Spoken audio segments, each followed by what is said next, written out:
the great pleasure to welcome you on our next webinar.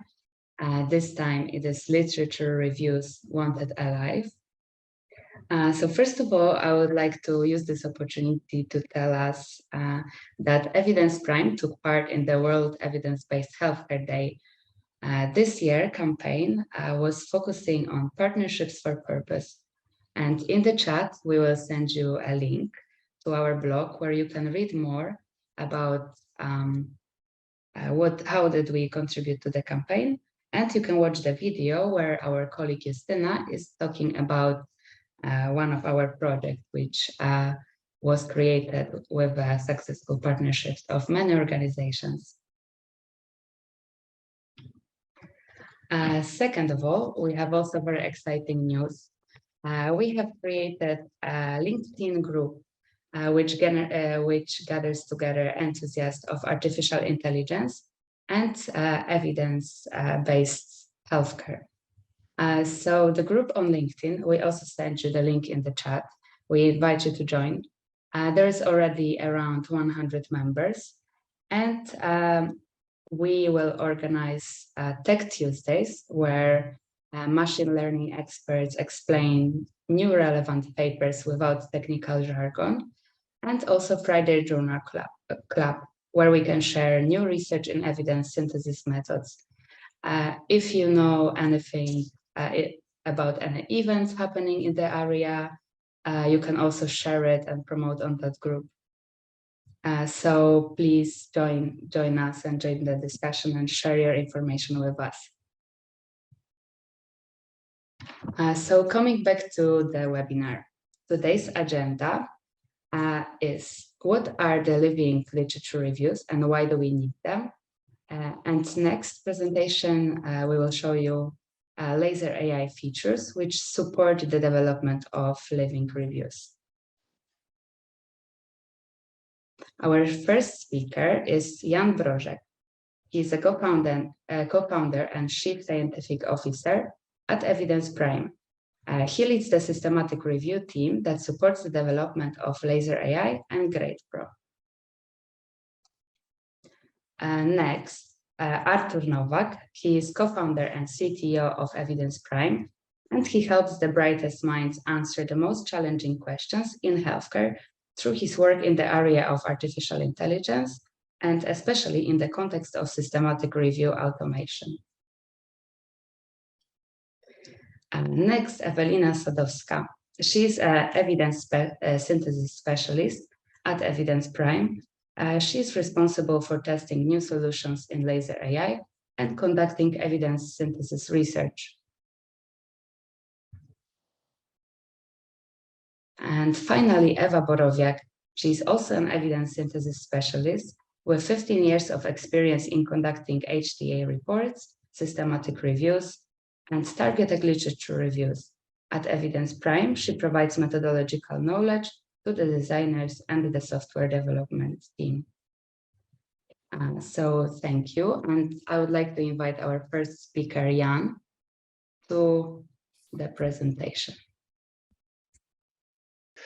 Welcome, everybody. Good morning, good afternoon, good evening, wherever you are, in whatever time zone.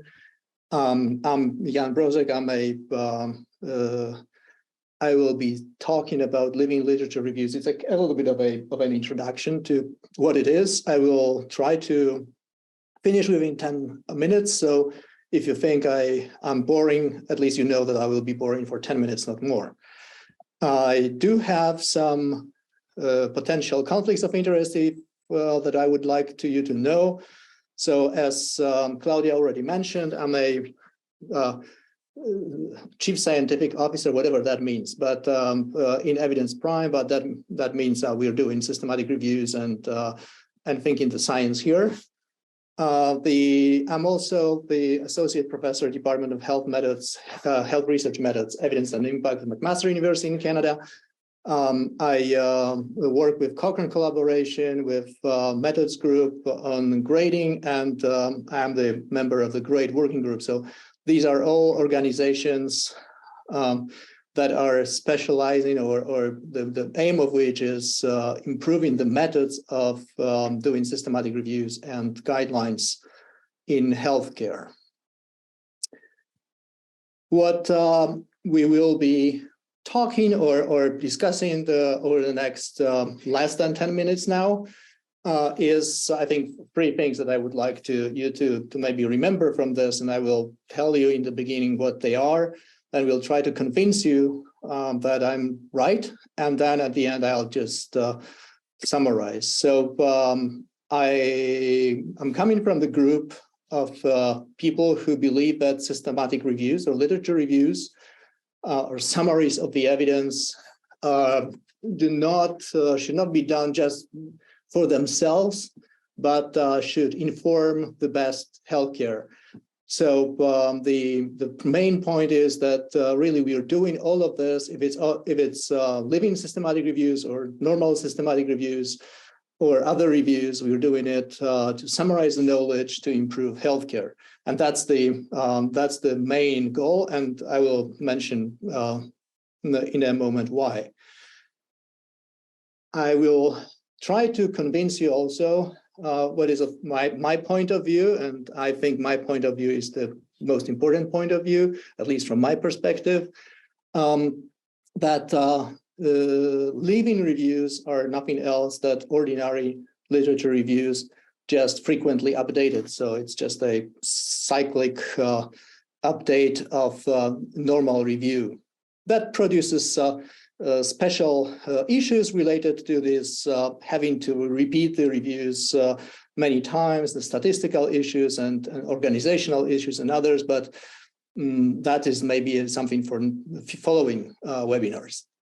And then the final point is that repeating things, and especially those of you who have ever done a systematic review or scoping review or some other kind of a literature review, you know that it is very time consuming, and we really are getting bored very quickly, we humans, when doing repetitive tasks. And hopefully, or fortunately, computers are really good at doing this, and we would like to use computers. That's why many people in the area, people who are interested in doing systematic reviews, literature synthesis, are interested in outsourcing this work to computers.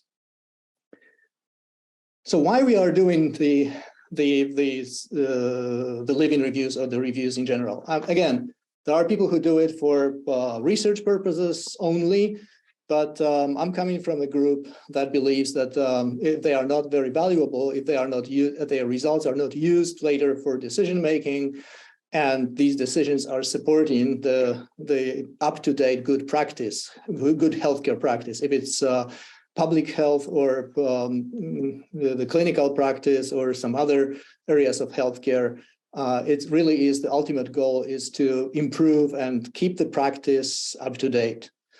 And these up-to-date practice is built on up-to-date decisions. So the clinicians or other public health officers or in general healthcare practitioners have to make decisions good decisions on up-to-date information in order to practice up-to-date. So these decisions are also done by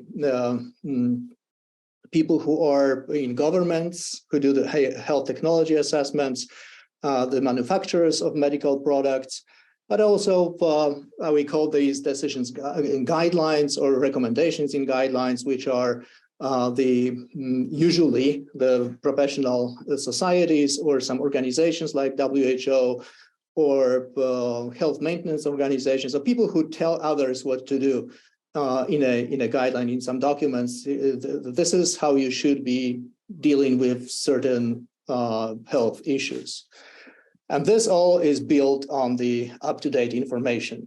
And the reviews are the summaries of the up-to-date information that feeds to up-to-date decisions, and that improves practice. That's that may be very easy, but that's to remember, or maybe obvious to many of you. but that's the way that we are, at least I'm thinking about this. The reviews, the literature reviews, they can be systematic, in which we try to find everything, every information that has been published or not, but that any studies that have been done on certain topic. There may be so-called scoping reviews, where we just want to kind of understand what's going on there, but we are not interested in the results of studies. We are more interested in how many studies people have done, have they studied this, what they studied, etc. And then so-called rapid reviews, and that are again some kind of a literature review, but less systematic. And then many other reviews. The point here is that it doesn't matter. We're talking here about systematic reviews as an example, but the same methodology and same principles apply to all the other types of reviews. And then living systematic review, and each of them can be living. And what we understand by living systematic reviews is that in a normal systematic reviews, we are doing a periodic search for the new studies. So you're trying to find if there are new studies. You're doing this. You select the studies if you found the records in the databases. If you find any studies, you extract the information. You get the data out of the publications, and you make a new synthesis, so meta-analysis if possible. But you synthesize this information across studies. And then based on this, we have new numerical estimates of the effects of certain actions, or we call them interventions in a situation. And then we do the assessment how certain we are that these estimates are correct. So it is searching the databases if things have been published, selection of studies, extracting the data, running the synthesis, a statistical synthesis of the results, having the new estimates of effects, and then finding out how believable they are, how certain we can be about them. And based on this, this leads to new decision. So if you repeat the cycle, and you start the information, you start the search. You go through the cycle, there is a new decision, maybe a new or updated decision or updated practice. Then in the living review, you go to the beginning and you go again. And if you find things that, and there is it's a cycle that is repeating. Now, how this is being done? Most of the time, you would think that it is really just the first two bullet points. It's a search for new studies. It's a selection of if there is any study among the records in databases that we found. And many times there will be no new studies, and that's the end. And then we repeat the cycle, which is really periodic search, selection of studies, no studies found, periodic search, et cetera, et cetera. If we find a new study, then it goes down through the whole sequence of actions with data extraction and synthesis, and then this the whole process is longer, right? And it goes for the whole process. Now, when it makes sense, there are two situations. One is when people do this, and then we have some restrictions because it's time-consuming. Each step is time-consuming and requires resources. It requires people who know how to do it and their time. So we usually, it makes sense to do a living systematic review or living review when we expect that we will actually find new studies. Because as you can remember from this slide, repeating they are doing the periodic search in the databases, selecting the studies, not finding anything, and kind of getting stuck in this cycle. It's only the waste of time of people who are doing this, and nothing new happens. So it is important to do systematic reviews, living systematic reviews, whenever you're expecting to find new studies. If you're not expecting to find new studies, that may be less important or less feasible to do, or less sensible really to do a living review. An example here might be the use of methotrexate in severe asthma. When we know that we need more information, there is low certainty about the effects of methotrexate in severe asthma, but the last study that was done and published was in the 1980s. And so we are not expecting that all of a sudden there will be a new study. So possibly it makes no sense, or it's less desirable to do a living systematic review of the effects of methotrexate in severe asthma, because we will be running in a circle and there will be no new information. And the other thing that is important is when we're thinking of doing living systematic reviews is whether the new estimates that we will find will actually change anything. Will the new estimates lead to new decisions, or no matter what we find, the decisions will not change? An example can be you may have the allergy yourself, or you know somebody who has the nose allergy and itchy eyes, sneezy nose, and there are dust mites. There are the little in the dust. They live in the dust, and people are frequently allergic to them. And there are certain chemical substances that you may use to kill them, called acaricides. And yes, there are many new studies of these acaricides showing up every year. But for the several years right now, we already have high certainty evidence that they don't work.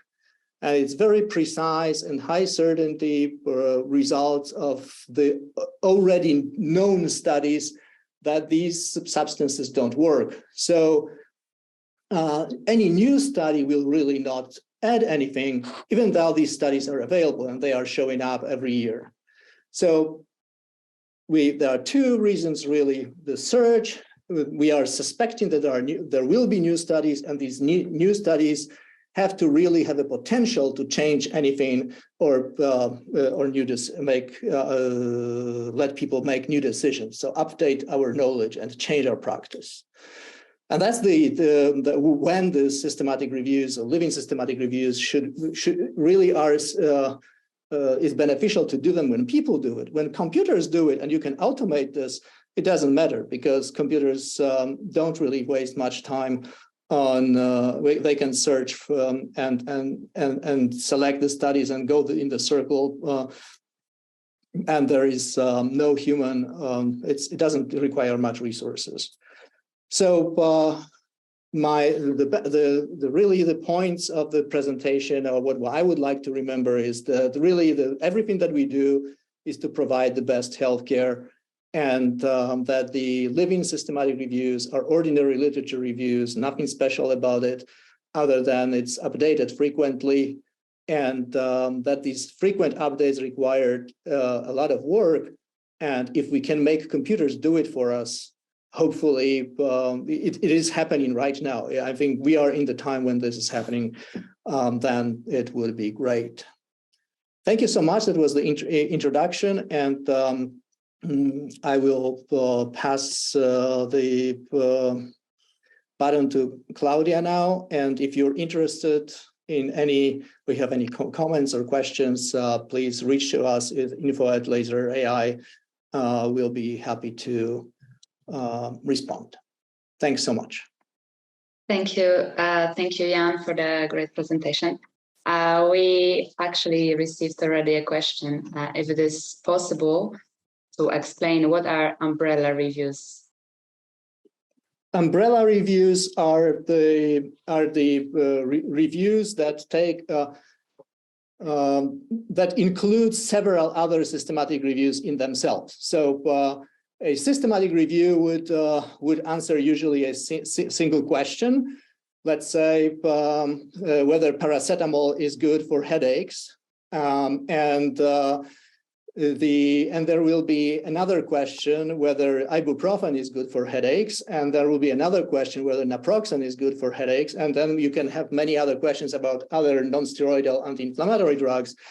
And in that particular situation, each of these systematic reviews for each of the drugs, an umbrella review, will be a review of these reviews. So you would have one review in which you review several systematic reviews on a similar topic. So in this situation, an umbrella review would be any treatment or non-steroidal anti-inflammatory drugs and paracetamol for headache.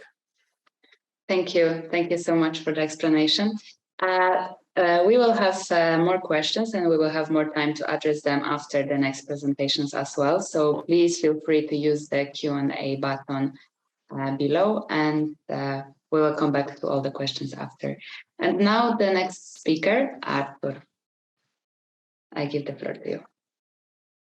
So I will be sharing one example of a living review that was a pilot for Laser AI for the system that we are developing.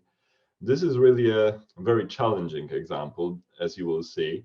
And since the presentation is titled Drinking from a Fire Hose, Living Systematic Review with 15,000 new references every month. So the background here, as Jan said, good systematic reviews inform practice. In this example, we are looking at American Society of Hematology guidelines on the use of anticoagulation for patients with COVID-19. And as one of the research questions that were required to make these decisions, we collaborated with the team at McMaster University to help them with a living systematic review on the baseline risk of thrombotic events in patients with COVID. So as you can see here on the slide, the guideline itself has already been updated multiple times. And so this is a good example of a living review that also leads to a living guideline. And if you are also interested in living guidelines, we had a webinar last month that explores this very topic. So please check our YouTube channel. In this example, we had monthly searches that returned on average almost 13,000 results every month. And during the last month, we are seeing an increase in the number of results. I guess it's not very surprising given the fact that we see more research published on every topic every month, and COVID is not an exception here. So in April, we already crossed the 300,000 results milestone, and as you can imagine, this really puts this living review in the area where doing this without help of computers is really infeasible. So how the computers help here? So the first thing is the DIT application, and we go beyond the usual methods of just identifying multiple index entries for a reference. Since this is the COVID research that started from the very beginning of the pandemic, we had a large number of preprints. We had also a large number of updates to articles. So we apply something which is called document embeddings. This is a deep learning method that converts every abstract into a vector in a vector space. And then we look at how close these vectors are to each other to cluster them together. This lets us not only duplicate multiple publications, but we are also able to find differences in indexing across databases. The backbone of this whole approach, and something that we have in Laser AI, is so-called active learning paradigm. So here you can see that when our users screen the list of references, the references are ordered in the decreasing order of relevance according to the model. And every decision that comes from the users is used to retrain this model in almost continuous fashion. So every time we add some new references from an updated search, they are also ranked according to this model. So here we can benefit from the fact that the previous decisions that we applied can be, let's say, reused or computationally reapplied to the new references. The problem, however, is when to stop screening. How do we know that we already screened everything that is required? So there are methods to estimate the recall or sensitivity of this active learning approach. And here in this particular example, we, for example, see that to achieve 95% recall or sensitivity, we need to screen more than 50,000 references. So, of course, these numbers are still very, very big. But if you look at this in relative terms, you can see that this already saves us 58% of screening effort. And if we also account for the automatic dead application, it's a 78% reduction in the screening effort. Still, in terms of this particular review and the changing situation of COVID with the vaccinations, the new variants appearing, there is a very difficult question to answer whether we need more, whether we value the currency more, and whether we want to update these baselines more frequently, or whether we want to include more studies. So in this particular review, the research team screens 5,000 top-ranked references in every update, which occurs more or less every 2 months. And since this is, as I said, almost continuously updated, you can see that the model is getting better over time. So one challenge to the leading reviews is that sometimes you see some changes to the protocol. And I think that in this particular case, we had quite a few, which make this example very challenging. All these changes were published in Prospero, so they are really changes to the protocol. They are not some adjustments that were done to cherry pick studies.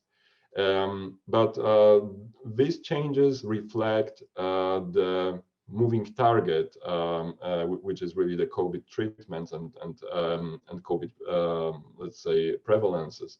So in this particular case, we had changes to what study designs we include, changes to the subgroup analysis, changes to exposure. All of them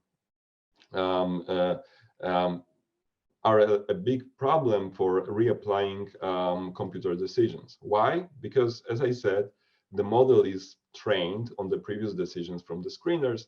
So if the criteria change, the previous decisions are no longer relevant. So how really to address this issue? As I said, this particular review is really testing the limits of living reviews and automation of living reviews. And this was one of the pilot studies that we embarked upon as part of our research and development work for Laser AI. The conclusions that this work led us to really changed our paradigm of how we approach screening right now. And our current work concentrates around modeling each screening domain separately to be able to compose model predictions and to be able to adjust model predictions when the protocol changes.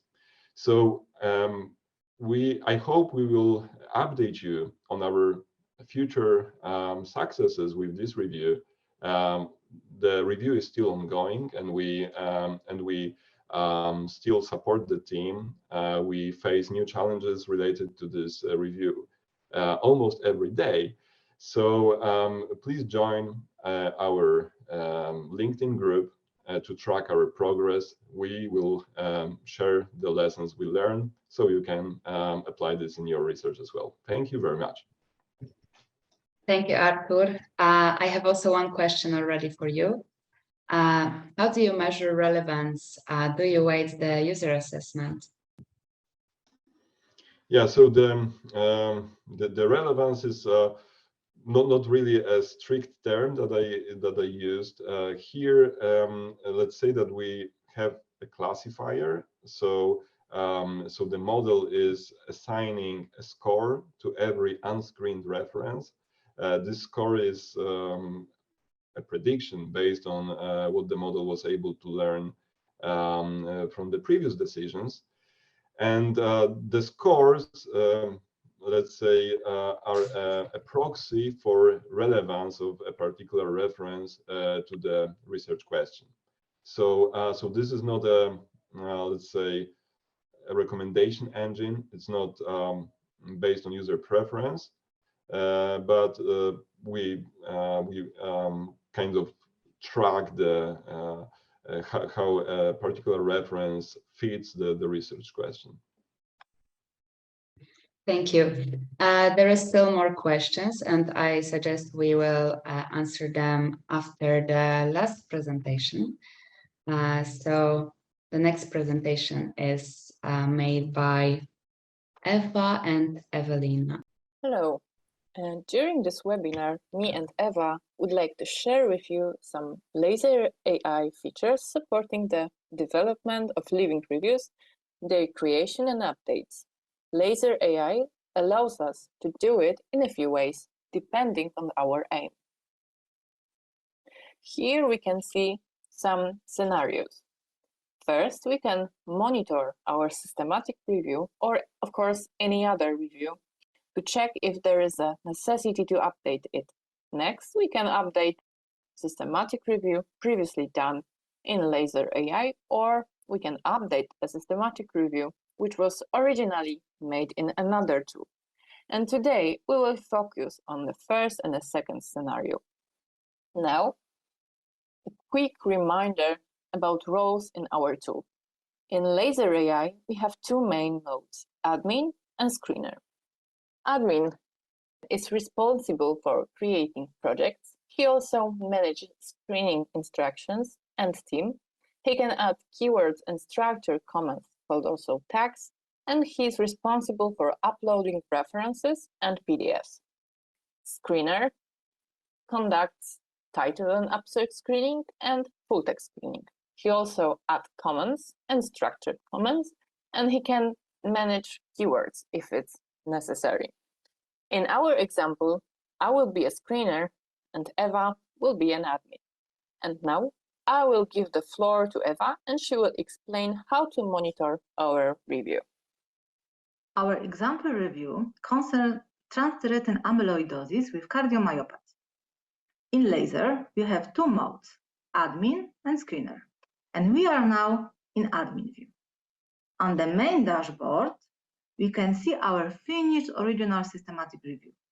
After title and abstract screening with the help of our AI model, two reviewers included 60 abstracts, of which 10 met full text inclusion criteria and were included in the analysis. Results of our original review are also summarized on a Prisma diagram.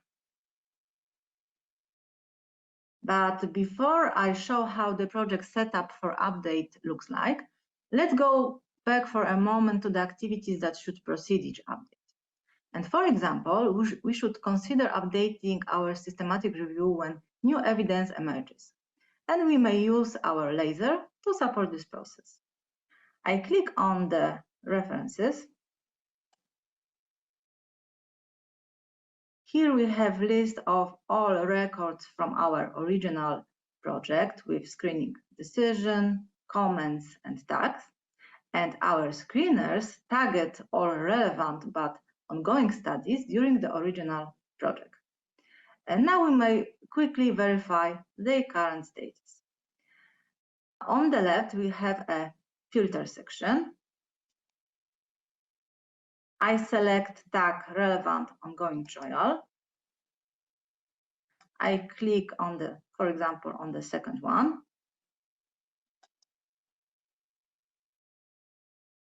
And for example, this study is not completed yet, but some results for this study have been already published. And we may now assume that it's probably a good time for an update. Let's back to the laser. As admin, I have some permission to modify data for this record. I click Modify, Edit Structure Comments. I replace old tag with new one and click Save. Now let's see how to quickly set up our update. There are just 3 steps to do before the TIAP screening begins. The first of them is choosing team members. Possibly some screeners have to be replaced by another because they are no longer available, and we can do it by clicking the team. I remove screeners from the project and invite new screeners.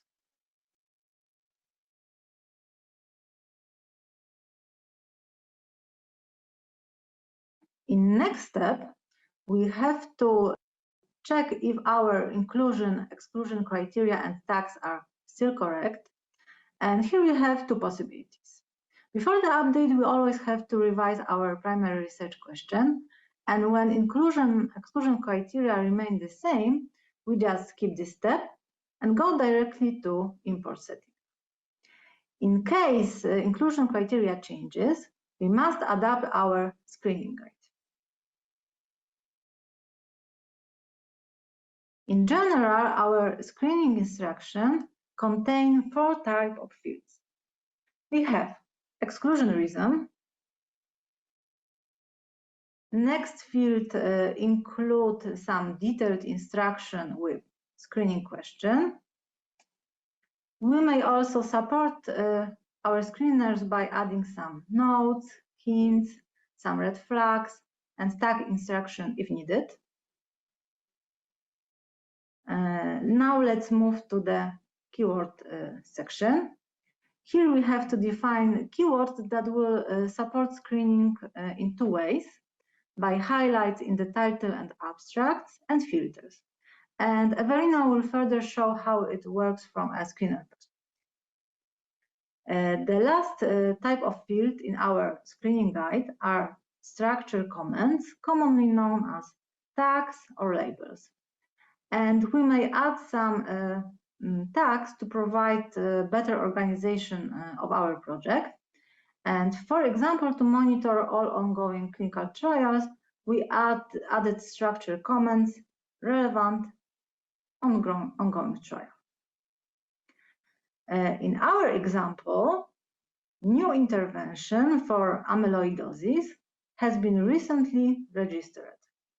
And for that reason, we have to edit our inclusion criteria by adding intervention name to our instruction.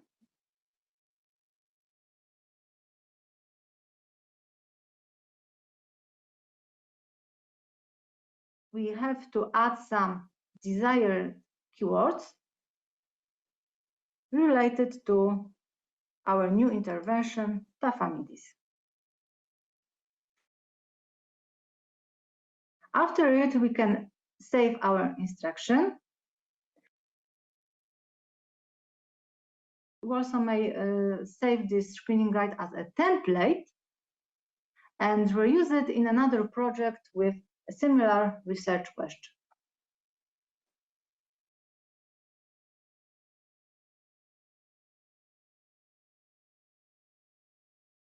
The last step is to upload files with our updated search results.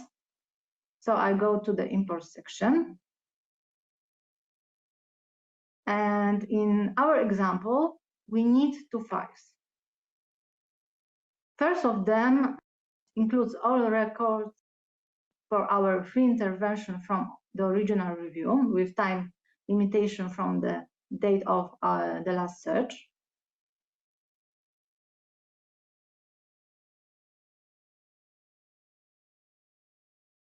And secondary file consists of publication found for tafamidis, our new intervention, and search is without time restriction.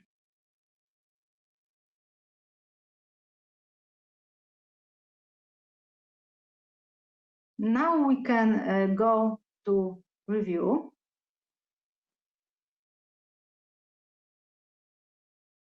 And distribute uploaded references between our screeners. We can choose single or double screening. I select double screening, and proportional or individual distribution. I select proportional and click distribute.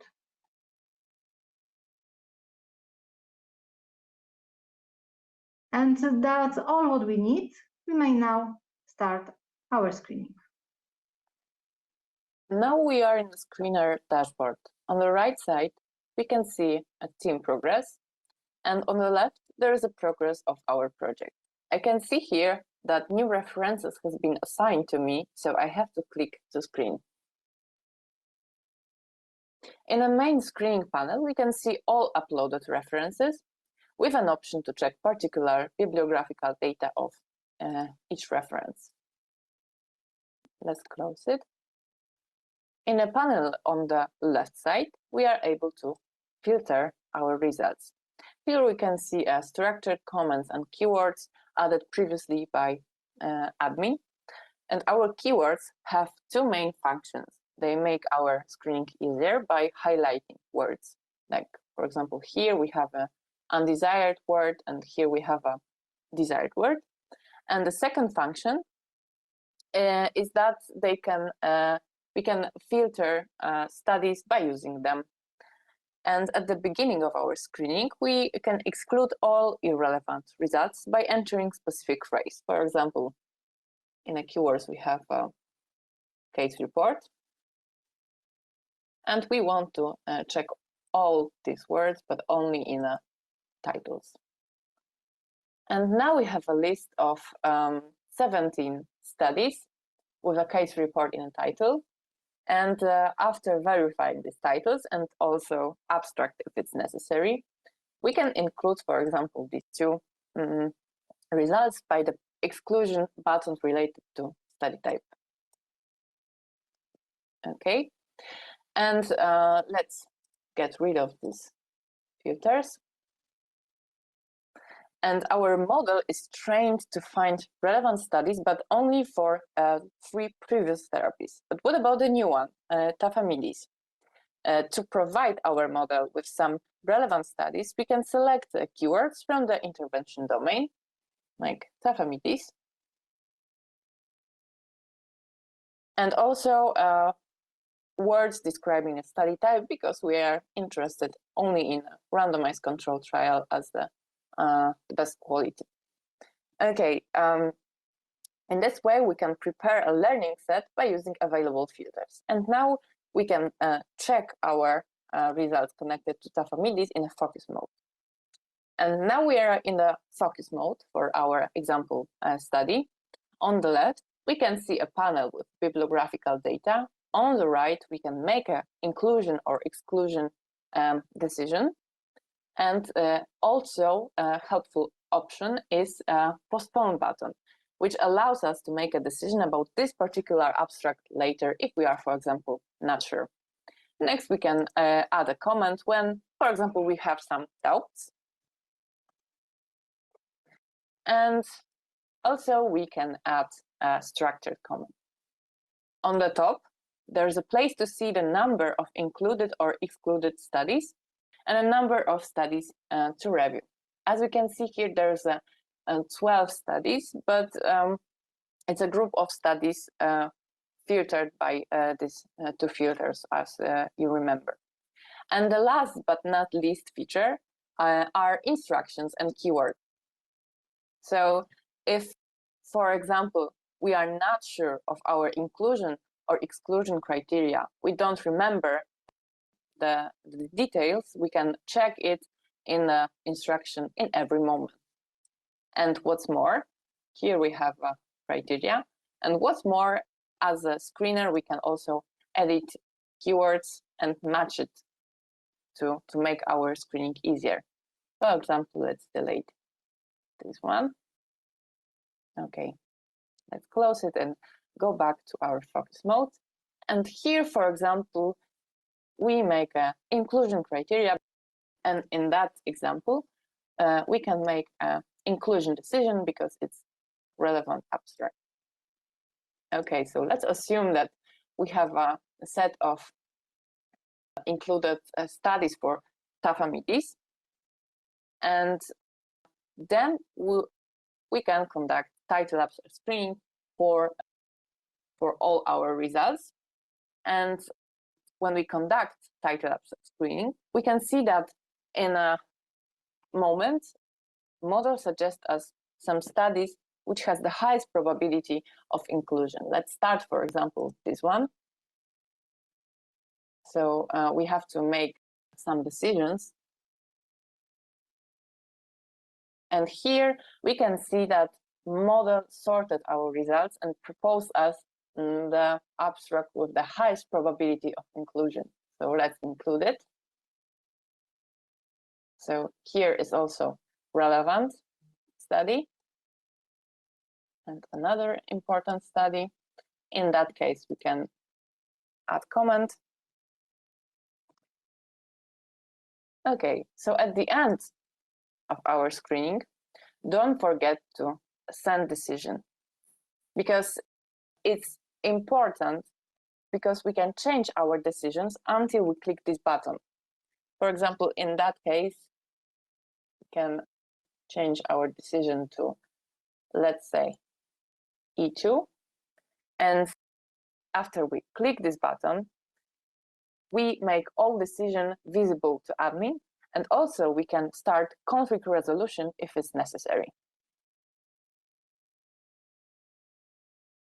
While our reviewers are conducting TIAP screening, admin can set up full text screening because these two stages may be conducted simultaneously. As in the previous stage, we need 3 elements. Instruction comes from the previous full text screening from the original review, but we have to remember to add to the instruction form our new intervention. In general, our screening guide for full text screening is organized in a similar way to TIAP instruction, and the main difference is that in full text screening stage, we may add as many inclusion buttons as we need to organize references better. In our review, our screeners should classify each included study to the relevant group depending on the type of mutation. Now I will modify our screening guide. I go to the exclusion button, wrong intervention, and now I will add our new intervention.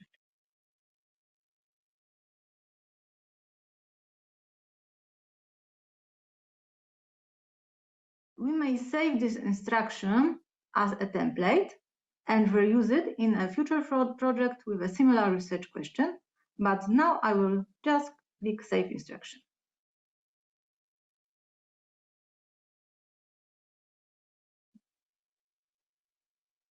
Moreover, we need to choose a tip. At this stage, you may still invite additional reviewers if it's necessary.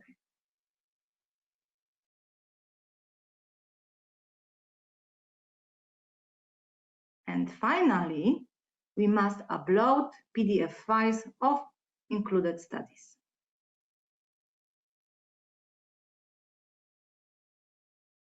And in Laser, we have two options. We can do it manually. So I click on References panel, go to the Filter section, select Included Studies after TIAP screening,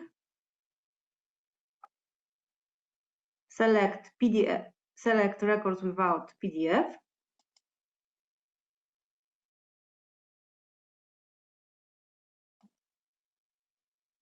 here we have all of references included, but without PDF file. I select first record and upload PDF file.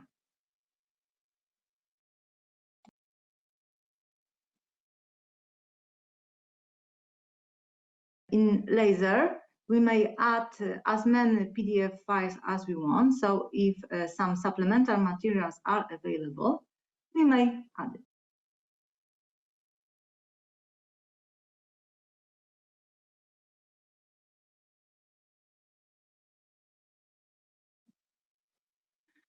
In Laser, we can upload PDFs more efficiently. We click Import PDFs, select folder with PDF file,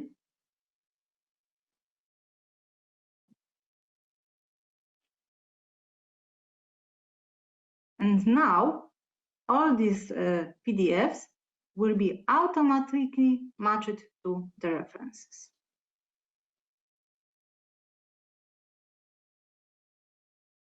Now we have to go to the review section, select type of screening, I choose double screening, and distribute references. We may choose, of course, proportional or individual distribution. For full text screening, I select individual because, for example, one of the screeners might be less available.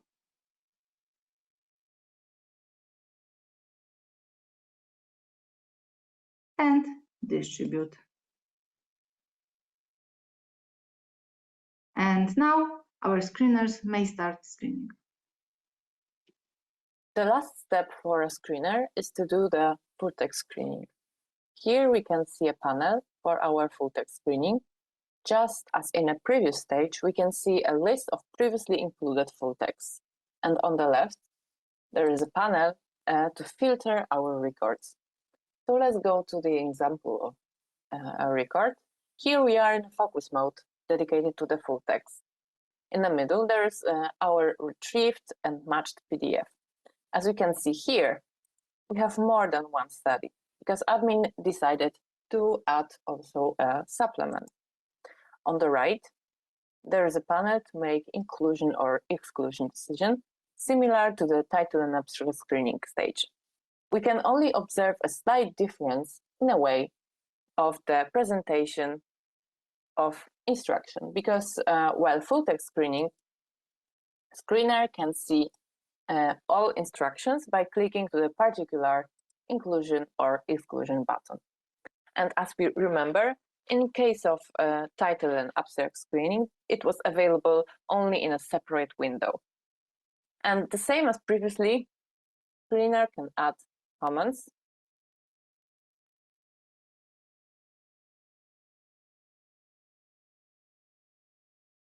and also structured comments if it's necessary.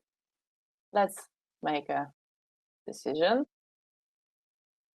And here we have next full text to assess.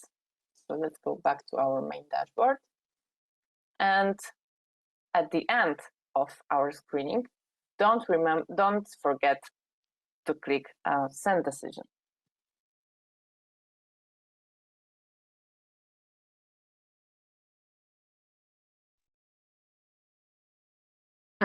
So this was the last presentation. Thank you a lot.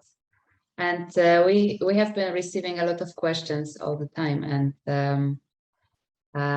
Most of them are already answered. Everybody can also read the answers in the Q&A section under answered. And we have still few questions which are to be answered. So one of the questions, one example for integrated reviews are guidelines. The integration is highly political. How can the living review support such processes?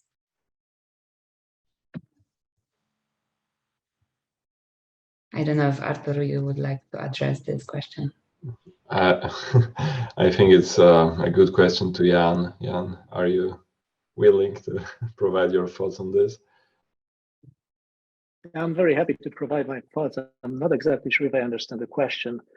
That the guidelines integration is highly political. I don't know what do you mean by political, but the guidelines usually, yes, the guidelines would include the review or if it's a living review, the current version of a living review in their decision making. And in ideal world, the guidelines also would be living. By which I mean that if there is a living review and it's updated, and the results or the conclusions change, then the next step should be informing the guideline group about this, and they would have to review the information and see if they have to update the recommendation based on this. So I think Eli Ako was mentioned that and had a whole webinar last month about it. But it's that's the process will be update of the review, update of the decision, update of the guideline in that sequence. I'm not sure if I answered the question because I don't understand the part about the guidelines being highly political. Okay, so Martin, if you would like to specify there, you can add, I think, type another question. And in the meantime, we can answer, for example, are there keywords set based on thesaurus, for example, mesh thesaurus or natural language? Yeah, so you can do both. Most of the time, the keywords are coming from the natural language. We are also working on importing the mesh terms, so they populate, let's say, the keywords. But most of the applications are that you specify some, let's say, keywords very often using prefixes or suffixes, so you don't need to write the keyword exactly. You can provide some sort of a proximity matching when writing them. Very similar to what you, for example, have in the search strategies. Another question, how is active learning correlated to keywords? Yeah, so this is a very good question, and we also experimented whether we can put more weight on the keywords defined by the users. We don't really see much of an improvement. I mean, however it sounds, it seems that the model is better at finding the keywords than people are, and very often it actually goes the other way around, that we extract the keywords that were let's say chosen by the model as the most important, and we suggest them to the users. And the second thing is that in Laser, every screener can define their own keywords. So the project administrator provides a starting list, but it can also be customized by individual screeners. So to answer your question, we are not using the keywords, the information on the defined keywords in the model for screening, but we tried this, and this is, let's say, our conscious decision to do this that way. Thank you. And we have the last question from Evelina.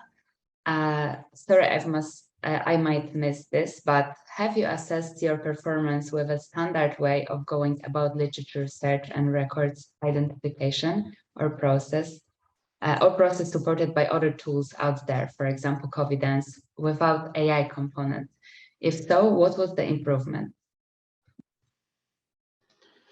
So in this particular example of the review of the baseline risk for American Society of Hematology, we are not comparing this against a manual approach because there is, let's say, no manual screening available here. At some point, the initial review with around 15,000 references, this was screened fully manually, but from now, from then, we need to rely on the automation because there are simply too many references to screen manually. However, we also have some studies, we have some examples where we compare screening done in other tools and screening done using laser.